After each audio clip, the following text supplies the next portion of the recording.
जय हिंद एवरीवन। अगर आप पूरे भारत में किसी भी राज्य से हो, आप तैयारी कर रहे हो टी आर्मी एग्ज़ाम की, आपका सपना है टेरिटोरियल आर्मी में जाने का, तो प्यारे दोस्तों आज की क्लास आपके लिए है। जैसे कि पता है कि कंप्लीट फिजिक्स का आपके लिए यहाँ पे चल रहा है क्लास का, ठीक है, पूरा का पूरा। तो आज की क्लास में जो बचे हुए फिजिक्स के टॉपिक है मैं आज वो कंप्लीट करा दूंगा, बाकी फिर हम करेंगे क्वेश्चन, ठीक है। तो चलिए दोस्तों क्लास को स्टार्ट करते हैं। अब आपको पता चल गया कि भर्ती आपकी जो है वो अक्टूबर माह में आ रही है, सितंबर में नोटिफिकेशन सभी के पास आ जाना है। तो चलिए दोस्तों अब क्लास को स्टार्ट करेंगे।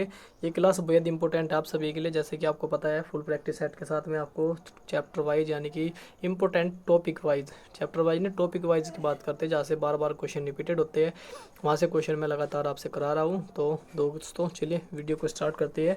और आज की वीडियो में भी हम मोस्ट इंपॉर्टेंट जो भी टॉपिक मैंने यहाँ पे लिए हैं तो वो मैं सारे यहाँ पे ऐड कर दिए, जहाँ से क्वेश्चन बार बार पूछे जाते हैं। इसके अलावा आपको अलग से कुछ नहीं पढ़ना है, कोई कुछ नहीं करना अलग से, ठीक है। साथ में आपके साथ में क्या होगा, यहाँ पे चीज़ें होगी, साथ में उनसे रिलेटेड मैं आपको क्वेश्चन भी कराऊंगा। जी हाँ दोस्तों, क्या कराऊंगा, क्वेश्चन भी कराऊंगा उनसे रिलेटेड, जो कि एग्ज़ाम में बार बार क्वेश्चन पूछे जाते हैं, वो क्वेश्चन मैं आपको कराऊंगा, ठीक। चलिए, तो सबसे पहले तो यहाँ पे गति और उसके प्रकार यहाँ पे हम पढ़ने वाले हैं, ठीक है। गति के कितने प्रकार होते हैं और उनसे रिलेटेड जो क्वेश्चन बनेंगे वो भी मैं आपको कराऊंगा, ठीक है। तो गति वाले चैप्टर से जितने क्वेश्चन बनते हैं मैं वो भी कराऊंगा। तो गति के यहाँ पे आप पढ़ने चाहोगे तो गति के प्रकार कितने होते हैं, यहाँ पे आपके सामने सारी चीज़ें हैं। तो कितने प्रकार होते हैं, गति के प्रकार की बात करें तो यहाँ पे आपके 6 प्रकार होते हैं गति के, ठीक है।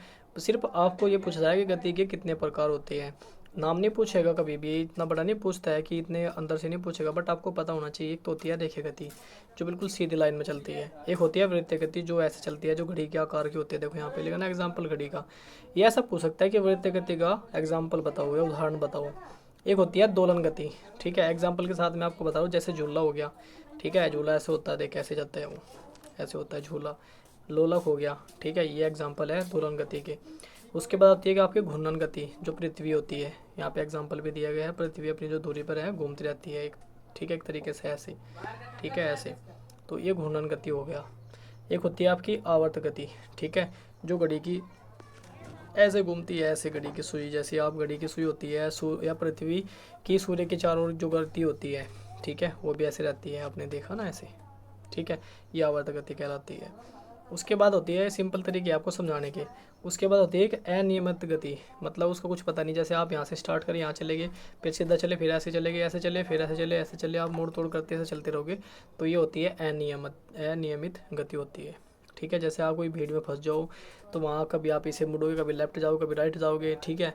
कभी आप जाम में फंस जाते हो तो आप इधर उधर करके अपना जो है निकलने की कोशिश करते हो, वो सभी जो है ये अनियमित गति के उदाहरण है, ठीक है। तो हमने यहाँ पे अनियमित गति के हमने यहाँ पे सारे प्रकार पढ़े।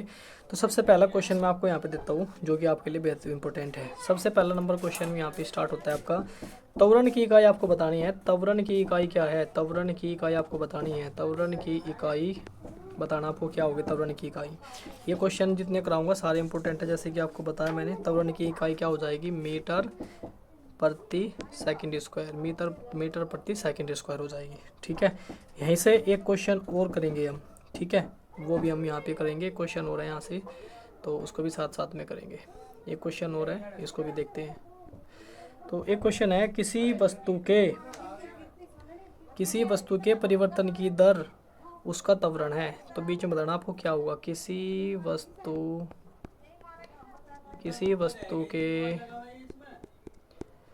वस्तु के फिर उसके बाद यहाँ बताना क्या होगा कि परिवर्तन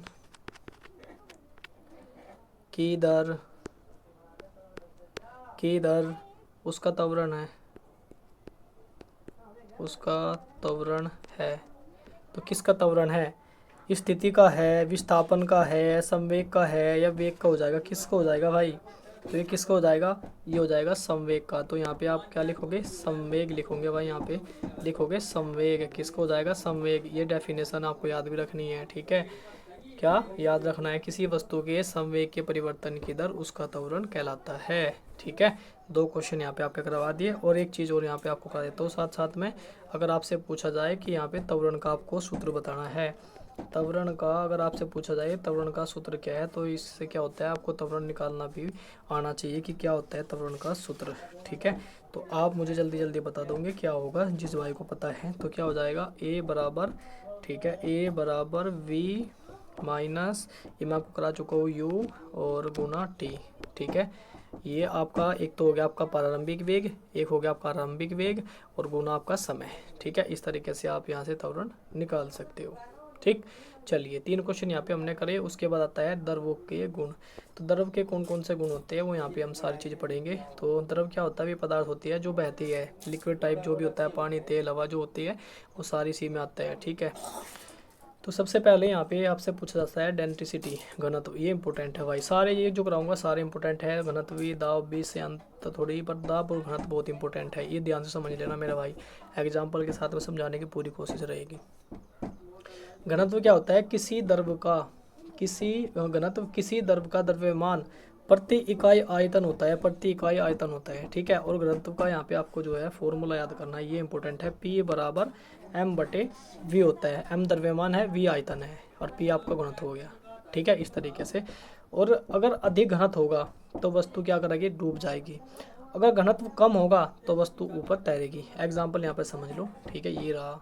अगर घनत्व अधिक है तो वस्तु जो है डूब जाएगी, जैसे कि यहाँ पे कोई भी पत्थर का टुकड़ा ले लो। ठीक है, अगर समान घनत्व है तो क्या होगा, बीच में तैरेगी, बीच में बीच। ठीक है, अगर घनत्व कम है तो भाई वो क्या करेगी, वो ऊपर रहेगी। ठीक है, इस तरीके से। चलिए, उसके बाद आता है दाब। दाब को भी पढ़ लेते हैं, दाब भी इम्पोर्टेंट है आपके लिए। तो द्रव में दाब हर दिशा में जो है लगता है। द्रव जो भी चीज़ होती है लिक्विड टाइप में, तो उसमें सब जगह समान जो है दिशा में दाब लगता है। और गहराई के साथ जो है दाब बढ़ता है, जितनी गहराई होगी उतना ही दाब बढ़ेगा, इस चीज़ को ध्यान रखना। और इसका फॉर्मूला होता है P बराबर, ठीक है, P बराबर रो जी एच होता है। ठीक है, P बराबर रो जी एच होता है, जिसमें यहाँ पे ये रो आपका घनत्व हो जाएगा और जी यहाँ पे गुरुत्व त्वरण हो जाएगा, एच यहाँ पे आपकी गहराई हो जाएगी। ठीक है, एग्जाम्पल के तौर पे यहाँ बोट लेके आप समझ सकते हो कैसे होता है। जैसे गहराई के साथ बढ़ता है दाब, ये आपको पता चल गया। ऊपर जो होगा वो कम होगा, जो यहाँ पे ऊपर है वो कम है, सबसे कम घनत्व दाब। उसके बाद फिर बीच में देखोगे तो आप मध्य में क्या होगा, बहुत ज़्यादा होगा, मतलब बहुत अधिक होगा। उसके बाद सबसे नीचे जाओगे तो यहाँ सबसे ज़्यादा दाब होगा, यहाँ सबसे ज़्यादा अधिक होगा दाब। ठीक है, एग्जाम्पल आप समझ गए होंगे। उसके बाद अगला होता है, एक पढ़ते हैं हम यहाँ पे पृष्ठ तनाव। साइंस इंपॉर्टेंट नहीं है, पृष्ठ तनाव इंपॉर्टेंट है। तो मैंने आपको चीज़ें बताया जो इंपॉर्टेंट है, सिर्फ वही कराऊंगा। ठीक है, फालतू चीज़ें आपको पढ़नी नहीं है। तो सेंथ का यहाँ पे आपको कोई जिक्र नहीं है। पृष्ठ तनाव पूछा जा सकता है, सरफेस टेंशन। द्रव की सतह पर अणुओं के आकर्षण से जो उत्पन्न बल होता है वो होता है पृष्ठ तनाव। समझना, द्रव की सतह, कोई द्रव है ऐसे लिक्विड, उसकी सतह यहाँ, ठीक है, और उसके अणुओं के बीच लगने वाला आकर्षण जो बल है, ठीक है, और जो उससे उत्पन्न बल होता है आकर्षण से जो उत्पन्न बल होता है वो पृष्ठ तनाव होता है। जैसे कि एग्जाम्पल यहाँ समझ सकती है, कीट पानी पर चल सकते हैं। उसके बाद छोटी वस्तुएं सतह पर तैर सकती है। ये रखा आपका, कीट जैसे पानी में चलती है, जिससे आपने जोक वगैरह देखी होगी। ठीक है, वो चलती रहती है पानी में। उसके बाद सुई सतह पर तैरती रहती है, ये एग्जाम्पल है पृष्ठ तनाव का। साबुन का बुलबुला, ये भी आपका पृष्ठ तनाव का जो एग्जाम्पल है। तीनों के तीनों एग्जाम्पल देख के पूछ सकता है कि ये बताओ कि सुई जो है पानी में तैरती है किस कारण, एकदम बताना है पृष्ठ तनाव। अब सपोज साबुन का बुलबुला किसका एग्जाम्पल है, तो एकदम बताना पृष्ठ तनाव का। बस ये चीज़ें रखनी है। उसके बाद आता है फिर चलिए, उसके बाद थोड़ा सा हम 1-2 क्वेश्चन यहाँ से और करते हैं, क्योंकि क्वेश्चन इंपॉर्टेंट है, तो इसलिए आपको क्वेश्चन में ज़्यादा कराऊंगा। जैसे कि आपको पता है क्वेश्चन की ज़्यादा से ज़्यादा करोगे तो ज़्यादा आपका जो है स्ट्रॉन्ग आपकी होगी, पकड़ मजबूत होगी। एक क्वेश्चन है आपका यहाँ पे, मैं आपसे पूछना चाहूँ तो ये बताना आपको, चाल, दूरी और समय का आपको सही वो बताना है फॉर्मूला। चाल, दूरी, समय का आपको बिल्कुल सही एक्यूरेट फॉर्मूला बताना है, क्या होगा। ठीक है, चाल, दूरी, समय का। ठीक है, क्या होता है, तो यहाँ पे S बराबर, ठीक है, और D बटे T होता है। ठीक है, S क्या है यहाँ पे, D क्या है यहाँ पे, T क्या है यहाँ पे, T हो गया आपका समय, T समय में। ठीक है, उसके बाद फिर आपका यहाँ पे बता क्या, उसके बाद होगी आपकी चाल। चाल आपकी होगी यहाँ पे स्पीड, चाल होगी आपकी। ठीक है, उसके बाद फिर यहाँ पे आपकी जो बची, क्या बची, उसके बाद बची आपकी दूरी। ठीक है, ये दूरी होगी आपकी। ठीक है, तो चाल बराबर दूरी बटे समय, ये आपका बिल्कुल एक्यूरेट फॉर्मूला हो गया। ठीक है, अगर आपसे पूछा जाए गति का दूसरा समीकरण बताओ, गति का दूसरा समीकरण बताओ, गति का दूसरा समीकरण बताना आपको, क्या होगा दूसरा समीकरण। अगर आपसे पूछा जाए तो आपको इतना तो पता होना चाहिए कि भाई आपने जो, आपसे कोई पूछ ले कि आपने वहाँ से पढ़ाया, तो गति का दूसरा समीकरण बताओ क्या होगा। तो एकदम आपके मन में आना चाहिए कि गति का समीकरण दूसरा क्या हो जाएगा, तो ये हो जाएगा एस बराबर, ठीक है, यू टी, ठीक है, प्लस 1/2 ए टी स्क्वायर, ठीक है, ये हो जाएगा। ठीक, चलिए भाई समझ लेना ध्यान से, एस बराबर U T plus 1/2 A T square, ठीक है। चलिए अगला आपकी स्क्रीन पे आ चुका है। जैसे कि आपको पता है अगला जो हमारा है टॉपिक वो है दाब एवं वायु दाब, ठीक है, ये भी इम्पोर्टेंट है। दाब का फॉर्मूला याद रखना है आपको यहाँ पे बस, दाब बराबर बल बटे क्षेत्रफल होता है। इसका ऐसा ही मात्रक होता है पास्कल, जो बार बार पूछा जाता है टीए के एग्जाम में, बहुत बार रिपीट होता है, इसलिए मैंने इसको टारगेट किया है कि आप इस चीज़ को पढ़ोगे तो आपके माइंड से चीज़ें बाहर नहीं जाएगी बिल्कुल भी। दाब का फॉर्मूला बल बटे क्षेत्रफल उतना ही इम्पोर्टेंट है आपका दाब का जो एसआई मात्रक क्या हो जाएगा, पास्कल हो जाएगा। चलिए और बाकी चीज़ें आपको ज़्यादा कुछ पढ़ना नहीं है। दाब के बारे में यहाँ पे कुछ चीज़ें लिखी है, पढ़ लेना। कम क्षेत्रफल होने पर दाब अधिक होता है, जैसे दाब कम होगा क्षेत्रफल कम होगा, दाब अधिक होगा, क्षेत्रफल ज़्यादा होगा, दाब कम होगा, अपोजिट है एक दूसरे के, ठीक है। और दाब क्या है यहाँ पे, एक अदिश राशि, ये भी इम्पोर्टेंट है। दाब एक अदिश राशि है, सदिश अदिश, ठीक है, सदिश और अदिश से क्वेश्चन पूछे जाते हैं बार बार, ठीक है। ठीक है, मैं आपको बताना चाहूँ वेग, विस्थापन,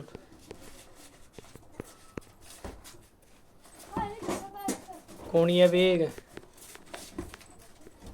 ठीक है, ये सारी के सारी जो है ना सदिश राशि है, ठीक है। बल, ये भी आपकी जो है सदिश राशि है। समय भी आपकी सदिश राशि है, समय को भी नोट कर लो चल जस। चलिए उसके बाद भाई थोड़ा सा और आगे बढ़ते हैं। तो दाब के बारे में हो गया, फिर आता है आपका वायु दाब। तो वायु दाब के बारे में आप जो है यहाँ पे चीज़ें पढ़ लोगे। वायु में भार होता है, गुरुत्वाकर्षण वायु को पृथ्वी की ओर खींचता है, वायुमंडल की मोटी परत पृथ्वी पर दबाव डालती है, बस इतना रखना है, ज़्यादा कुछ इसके बारे में नहीं पढ़ना है। चलिए आगे बढ़ती है। उसके बाद आता है फिर आपका इम्पोर्टेंट आर्किमिडीज का सिद्धांत, जो कि बहुत बार पूछा जाता है, इम्पोर्टेंट है, बिल्कुल इम्पोर्टेंट है आपके लिए, तो इसको ध्यान से पढ़ते हुए चलेंगे मेरे लाडले भाई, ठीक है। तो जैसे कि आपको पता है क्वेश्चन की प्रैक्टिस मैं आपको करा रहा हूँ, तो क्वेश्चन की प्रैक्टिस यहाँ पे एक क्वेश्चन आपको मैं करा देता हूँ। इस क्वेश्चन को आप करके बताइए, वेग और समय का गुणनफल प्रदान करता है, वेग और समय का गुणनफल क्या प्रदान करता है, ये प्रदान करता है विस्थापन। क्या हो जाएगा, वेग और समय, ठीक है। तो यहाँ पे गुना लगा दो, विस्थापन निकल जाएगा यहाँ से सीधे डायरेक्टली, ठीक है। तो विस्थापन बराबर वेग गुना समय, ऐसे निकाल सकते हो डायरेक्टली आप। चलिए भाई फॉर्मूला बहुत इंपॉर्टेंट है, हर एक आपको जो है सूत्र याद होना जरूरी है। तो आर्किमिडीज का सिद्धांत क्या कहता है, जब किसी वस्तु को किसी द्रव में या गैस में पूरी आंशिक रूप से डुबाया जाता है तो उस पर जो है वस्तु पर ऊपर की ओर एक जो है उत्थान बल कार्य करता है, और उसी को क्या कहते हैं, उसी को आर्किमिडीज का सिद्धांत कहते हैं। ये उत्तन बल है, ये उत्थान बल है। और यहाँ पे एक छोटी सी चीज़ें बताऊंगा, यह है उत्थान बल किसी वस्तु द्वारा हटाए गए द्रव के भार के बराबर होता है, ये भी आपको नोट कर लेना है, जैसे कि यहाँ पे एग्जांपल के तौर पे आपको समझाया गया है। जिसमें कि यहाँ पे आपका जो है हो जाता है, इसका फॉर्मूला आपको याद करना है, एफ बी बराबर रो जी वी हो जाएगा, जिसमें यहाँ पे एफ बी आपका उत्थान बल हो जाएगा, रो आपका द्रव का घनत्व हो जाएगा, जी आपका गुरुत्वीय त्वरण हो जाएगा, वी हो जाएगा यहाँ पे विस्थापन, द्रव का आयतन हो जाएगा आपका, ठीक है। ये आपको नोट करना है। उसके बाद यहाँ पे ज़्यादा कुछ आपको ध्यान करना है, तो ये मुख्य बिंदु है, ये 5 ये टॉपिक याद करने हैं आपको, जिसमें कि हर एक आपके उदाहरण, लकड़ी उदाहरण, ये चीज़ें भी छोड़ दो आप, उदाहरण पे देखो बस सीधा। उदाहरण क्या होता है, लकड़ी पानी पर तैरती है, लकड़ी जो है वो पानी पर तैरती है आर्किमिडीज के सिद्धांत के आधार पर। लोहे की कील पानी में डूब जाती है, क्यों, उसका भी कारण यही है। बड़े बड़े जहाज समुद्र में तैरते हैं, इसका क्या कारण है, ठीक है। ये सारे के सारे एग्जाम्पल आपको याद करने हैं। एग्जाम्पल दे के ये भी पूछ सकता है कि ये किसका सिद्धांत है, ये जरूर पूछ सकता है, ठीक है।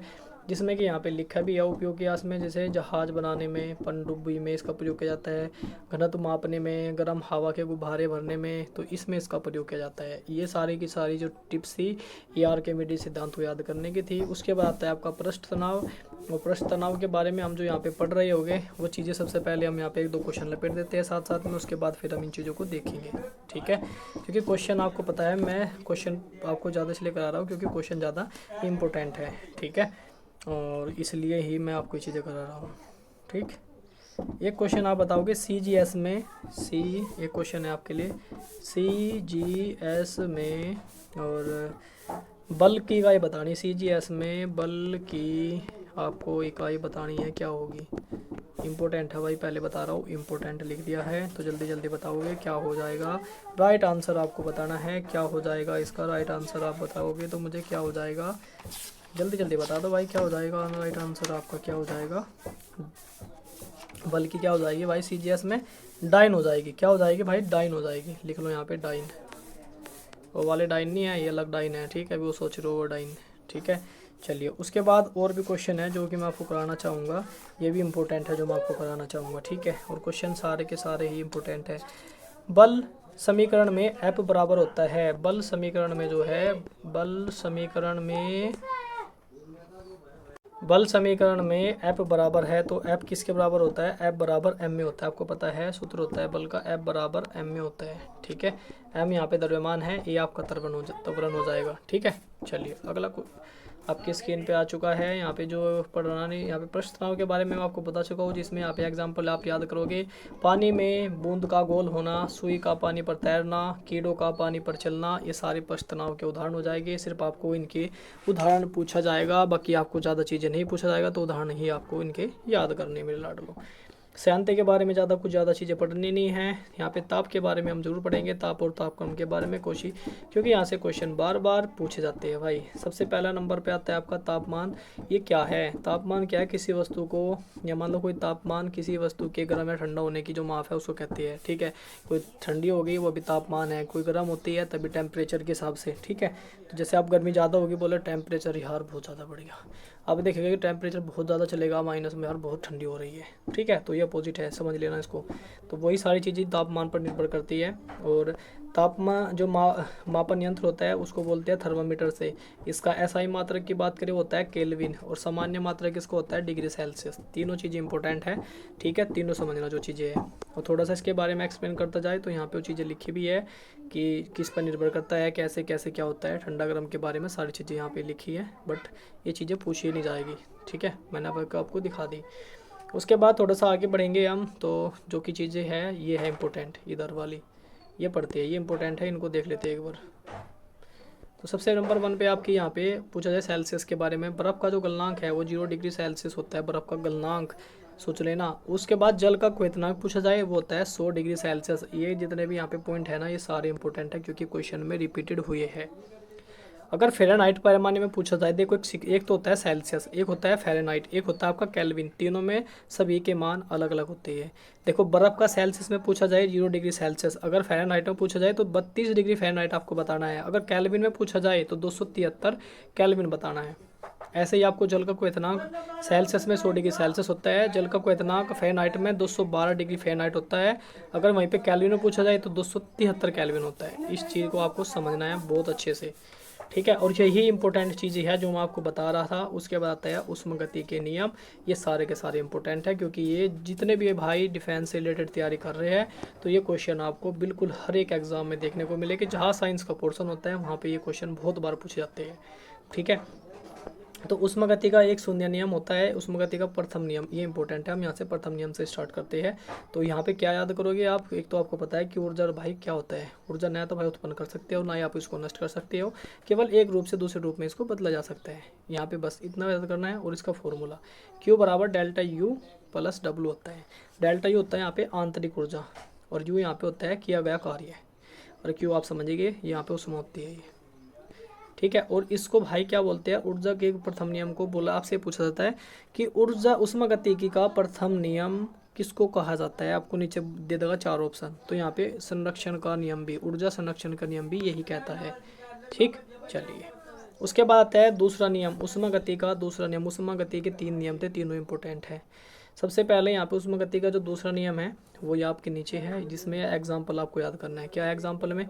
ये रहा एग्जाम्पल, जैसे कि आप सोचोगे गर्म चाय 100 में अपने आप ठंड हो जाए। आपने कोई चाय या कोई गर्म पानी किया आपने, वो थोड़ी देर में अपने आप ठंड हो जाता है, ये उष्मागति का दूसरा नियम है। लेकिन ठंडी चाय स्वयं अपने आप गर्म नहीं होती, क्यों नहीं होती यार? जब मतलब गर्म चीज़ ठंडी हो सकती है तो ठंडी चीज़ गर्म क्यों नहीं हो सकती है? ये क्या चीज़ें आती हैं यहाँ पे लिखा है, क्योंकि प्राकृतिक प्रक्रियाएं एक ही दिशा में चलती है। जो प्राकृतिक द्वारा बनाई गई है वो सिर्फ एक ही दिशा में चल सकती है। जो चीज़ें गर्म है वो ठंडी हो सकती है, ठीक है, पर जो ठंडी है वो गर्म नहीं हो सकती, क्योंकि वो चीज़ें पहले से ही एक ही दिशा में चल रही है। उसके बाद आता है तीसरा नियम। वो तीसरे नियम का ये जो इंपॉर्टेंट चीज़ है वो आपको यहाँ पे समझना है, बाकी और सारी चीज़ें आपको ध्यान में रखनी है। जिसमें परम शून्य ताप आपसे पूछ सकता है कि परम शून्य ताप कितना होता है, तो -273 डिग्री 15 डिग्री सेल्सियस होता है, ठीक है। 273.15 डिग्री सेल्सियस होता है। पर किसी पदार्थ की एंट्रोपी न्यूनतम होती है, ये आपको ज़्यादा देखना नहीं है, बस यहाँ पे शून्यताप ऊर्जा संरक्षण का नियम, द्वितीय नियम आपका जो होता है उसमें प्रवाह की दिशा, तीसरा नियम परम शून्यताप, और आपका जो है शून्य नियम होता है तापमान की अवधारणा। बस ये याद करना है आपको। उसके बाद आता है आपका भाई गुरुत्वाकर्षण बल, क्योंकि कहा ना आपकी फिजिक्स यहाँ पे जो चैप्टर वाइज थी, जो इम्पोर्टेंट मुझे कराने थे वो मैं इस क्लास में आपके ख़त्म करा दूंगा, ठीक है। गुरुत्वाकर्षण का नियम भी बहुत इम्पोर्टेंट है अपने आप में, जिसमें हम कर रहे होंगे बल जो है जिसके कारण दो द्रव्यमान वाले पिंड एक दूसरे को आकर्षित करती है, उसको हम जो है क्या कहते हैं, वो गुरुत्वाकर्षण बल कहलाता है। इसकी परिभाषा आप ध्यान से पढ़ोगे तो गुरुत्वाकर्षण बल वह आकर्षण बल है जो ब्रह्मांड में जो है हर एक वस्तु एक दूसरे पर उनके द्रव्यमान के कारण जो है लगता रहता है, लगाती रहती है, वही आपका जो होता है गुरुत्वाकर्षण बल। नियम की बात करें तो भाई न्यूटन के नियम आपके यहाँ पे आ जाएंगे, जिसमें कि हम बात करेंगे। ये सारे के सारे इंपॉर्टेंट है, ये चीज़ें मैं आपको करा भी चुका हूँ, ठीक है। ये सूत्र आपको याद होना चाहिए, बराबर G(m1) × m2/r², ठीक है। F क्या है यहाँ पे, गुरुत्वाकर्षण बल है यहाँ पे, और G क्या है यहाँ पे, गुरुत्वाकर्षण नियतांक है m1, और यहाँ पे क्या हो जाएगा, दो पिंडों के बीच लगने वाला द्रव्यमान, और r इनकी दूरी हो जाएगा। चलिए, उसके बाद यहाँ पे आपको नीचे आना है, और जो चीज़ें आपको मैंने कराई वो सारी की सारी इंपॉर्टेंट है। 2-4 क्वेश्चन करते हैं।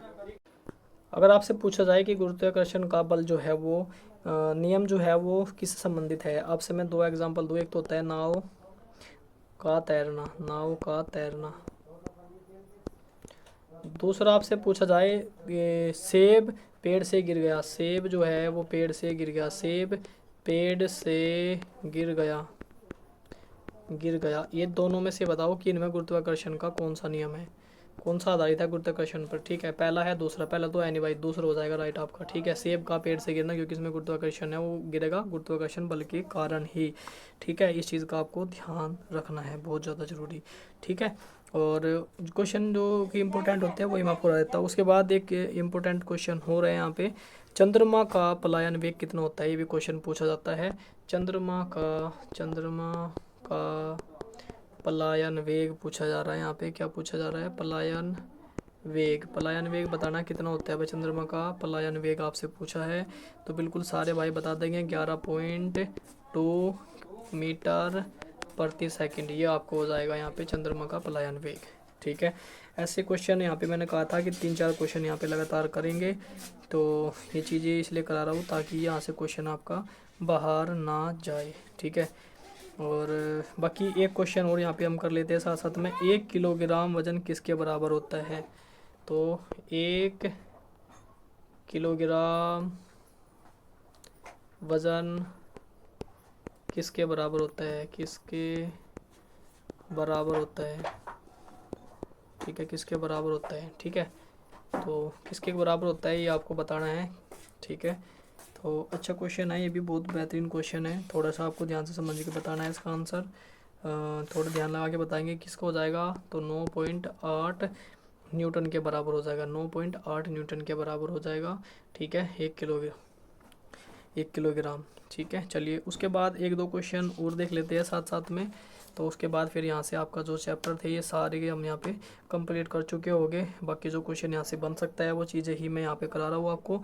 एक क्वेश्चन और बन सकता है कि ग्रहों की गति के नियम की खोज किसने की थी, ग्रहों की गति का नियम की खोज किसने की थी, यहाँ पे लिखेंगे हम, ग्रहों की